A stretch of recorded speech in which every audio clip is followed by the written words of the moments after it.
Underrated. वैसे तो इस सब का मतलब है कोई ऐसी चीज़ जिसको उतना अप्रिशिएट नहीं किया जाता जितना उसको करना चाहिए, पर आजकल इसका मतलब हो गया है कोई ऐसी चीज़ जो अच्छा होने के बावजूद भी उतना पॉपुलर नहीं है।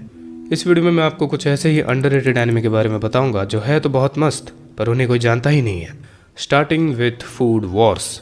तो ये एक सोनेन एनिमे है about cooking with ecchi elements in it. Yes, you heard that right, a shonen anime about cooking which is also an ecchi anime.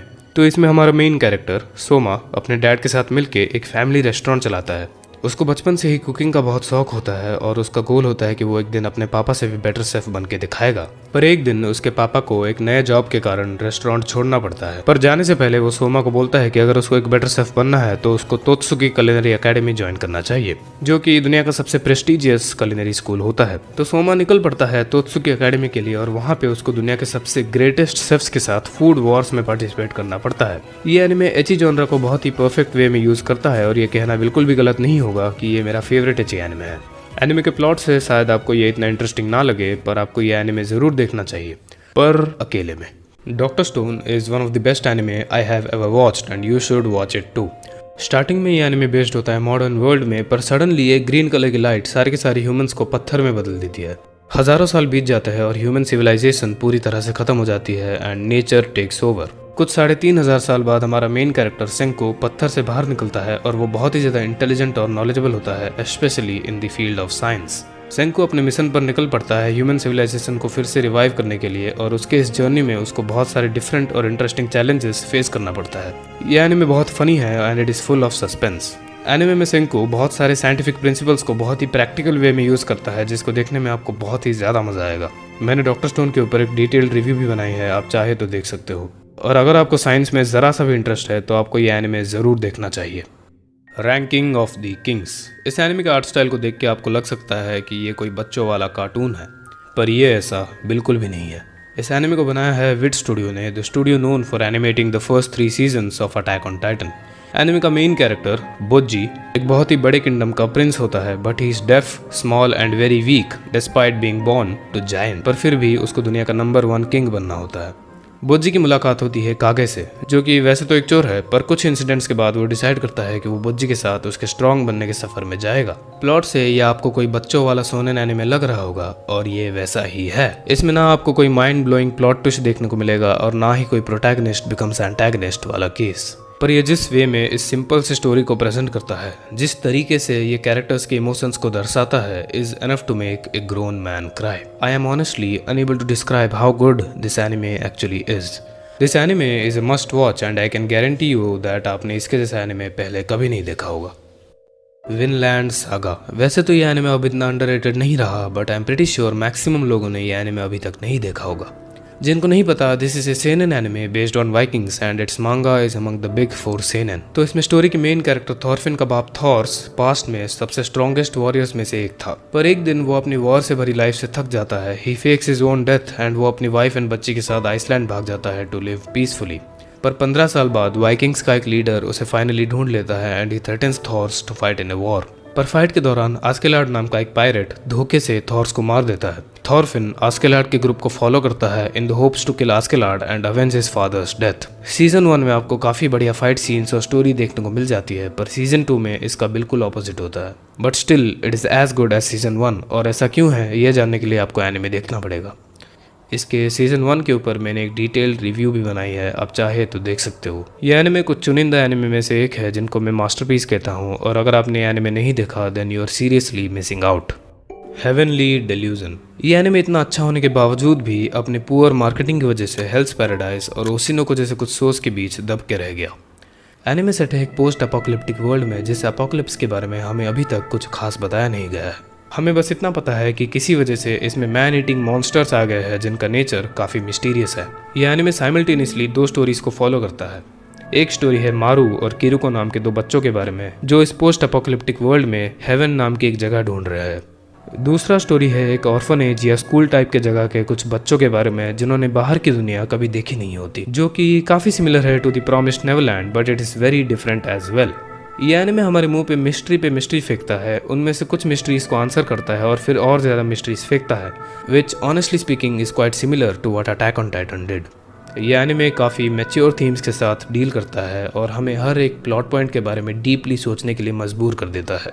इसका एनिमेशन और प्रोडक्शन क्वालिटी एकदम टॉप नॉच है, ऑलमोस्ट मूवी लाइक, और ये अपनी story के themes को एकदम परफेक्टली कन्वे कर पाता है। अभी के लिए तो ये एनिमे ओवरशैडो होकर रह गया, but it is very likely that in the near future this will be among the most popular anime titles of all time, and you should definitely check this anime out. The Promised Neverland is an anime which had an immense potential to become a really big anime title in the future. पर ऐसा हुआ नहीं क्योंकि season 2 onwards इसने मांगा को adapt ही नहीं किया। Sounds familiar, right? कहानी शुरू होती है एक ऑर्फनेज में जो बाहरी दुनिया से पूरी तरह से कट ऑफ है। वहाँ के बच्चे अपनी mom and care taker Isabella के साथ बहुत ही खुशहाल जिंदगी जी रहे होते हैं, पर इन बच्चों को ऑर्फनेज के बाहर जाना अलाउड नहीं है और ना ही ये कभी बाहर गए हैं। हमारे 3 मेन कैरेक्टर्स एमा, नॉर्मन और रे सभी बच्चों में से सबसे स्मार्ट और एज में सबसे बड़े होते हैं। एक दिन उनमें से एक बच्ची कॉनी को कोई अडॉप्ट कर लेता है। She wishes everyone goodbye and Isabella उसको लेके चली जाती है। हाउएवर कॉनी अपनी एक डॉल भूल जाती है जिसको वापस करने के लिए एमा एंड नॉर्मन उसके पीछे जाते हैं, पर फिर जो होता है उससे आपके रोंगटे खड़े हो जाएंगे।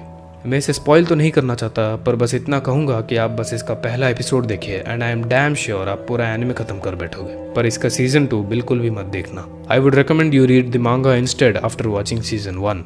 ये एनिमे अपनी सिनेमेटोग्राफी और साउंड डिजाइन को यूज करके अपने हॉरर एलिमेंट को इतनी बढ़िया तरीके से प्रेजेंट करता है, मुझे नहीं लगता किसी और शो ने कभी किया होगा। इसका animation, music, cinematography, sound design and overall production quality बहुत ही ज्यादा अच्छा है। Just watch the first episode and you will understand why I am praising it so much. Parasite the Maxim is one of the most underrated seinen anime out there. Anime में एक दिन अचानक से आसमान से पैरासिटिक एलियन वर्म्स नीचे गिरते हैं जिनका एम है अपने होस्ट के ब्रेन को टेक ओवर करना और अपने होस्ट के स्पीसीज के दूसरे इंडिविजुअल्स को मार के खाना। एक दिन मेन कैरेक्टर सिनिची सो रहा होता है और एक पैरासाइट उसके नाक के अंदर घुसने की कोशिश करता है, पर सिनिची उसे छींक मार के बाहर निकाल देता है। पर फिर वो पैरासाइट सिनिची के राइट हैंड के थ्रू जाने की कोशिश करता है, पर सिनिची उसे किसी तरह रोक लेता है और वो पैरासाइट उसके राइट हैंड में ही रह जाता है। सिनिची उसे मेगी बुलाने लगता है because Maggi means right in Japanese. पर जो सक्सेसफुल पैरासाइट्स होते हैं उनका और एक गोल होता है अनसक्सेसफुल पैरासाइट्स एंड उनके होस्ट को मार देना, जिसकी वजह से सिनिची और मेगी को बहुत सारे प्रॉब्लम्स फेस करना पड़ता है। एंड ये एक सेनेन एनिमे है, मतलब आपको इसमें बहुत ही डीप साइकोलॉजिकल व्यू पॉइंट्स देखने को मिलेंगे, लाइक पैरासाइट्स और ह्यूमंस का ट्रू नेचर, कैसे पैरासाइट्स इस दुनिया को देखते हैं और कैसे ह्यूमंस बहुत ग्रीडी होते हैं और अपने आप को सुपीरियर क्रिएचर्स मानते हैं एक्सेट्रा। एनिमे में आपको अच्छे खासे फाइट सीन्स, बढ़िया बैकग्राउंड म्यूजिक और बहुत ही बढ़िया कैरेक्टर डेवलपमेंट देखने को मिलेगा। अगर आपको सेनेन डेमोग्राफिक पसंद है then you should definitely check this anime out. Dororo is an anime adapted from a very old manga written by the godfather of manga, Osamu Tezuka himself. ये एक बहुत ही डार्क सेनेन एनिमे है जिसका प्लॉट कुछ ऐसा है कि जापान के एक किंगडम में सूखा पड़ा होता है, लोग भूख के मारे मर रहे होते हैं और वहाँ की हालत बहुत ही बुरी होती है। इसे ठीक करने के लिए वहाँ का किंग दाइगो 12 डीमंस के साथ एक कॉन्ट्रैक्ट बनाता है जिसके बदले में डीमंस दाइगो के खुद के न्यूली बॉर्न बच्चे के बॉडी पार्ट्स खा जाते हैं, पर फिर भी वो मरता नहीं है। इस इंसिडेंट के बाद 15-16 साल का टाइम स्किप होता है और वो बच्चा बड़ा हो जाता है और उसका नाम होता है याक्कीमारू। याक्कीमारू जितने डीमंस को मारेगा उसको उतने ही बॉडी पार्ट्स वापस मिलेंगे और उसके इस सफ़र में उसे एक छोटा सा अनाथ बच्चा मिलता है जिसका नाम होता है डोरोरो। एनिमे की पूरी कहानी याक्कीमारू और डोरोरो के इस सफ़र पर बेस्ड है और इसमें हमें दिखाया जाता है कि याक्कीमारू के बॉडी पार्ट्स वापस लाने की कोशिशों की वजह से कैसे दूसरे लोगों की लाइफ पर इम्पैक्ट पड़ता है। मैंने इसके ऊपर एक डिटेल रिव्यू भी बनाया है, आप चाहे तो देख सकते हो। ये एनिमे बहुत ही ज़्यादा अच्छा है और आपको ये एनिमे ज़रूर देखना चाहिए। डेविल मैन क्राई बेबी, ये एक बहुत ही ज़्यादा यूनिक सेनेन एनिमे है जिसका नाम तो शायद आपने सुना होगा बट मोस्ट लाइकली देखा नहीं होगा। एंड वार्निंग, ये एनिमे बहुत ही ज़्यादा वायलेंट, ग्रूसम, सेक्सुअल और गोर सीन से भरा हुआ है।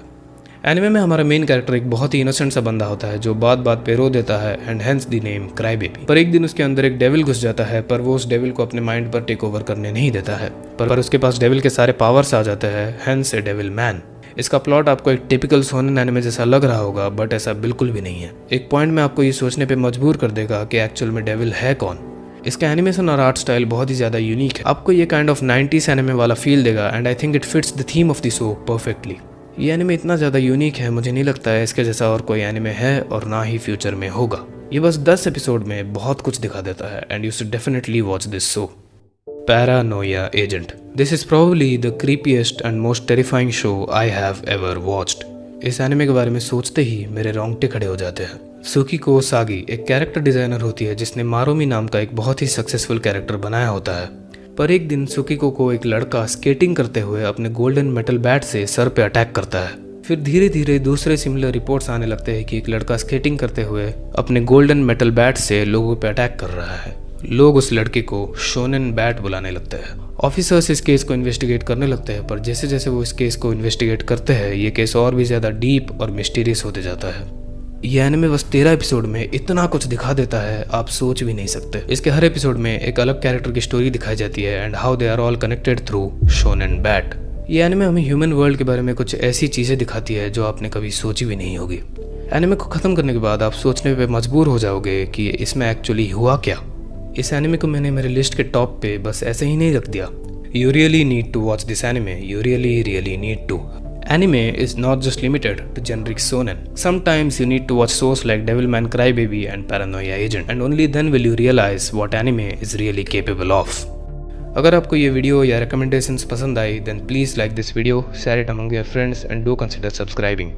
So see you next time. तब तक के लिए sayonara.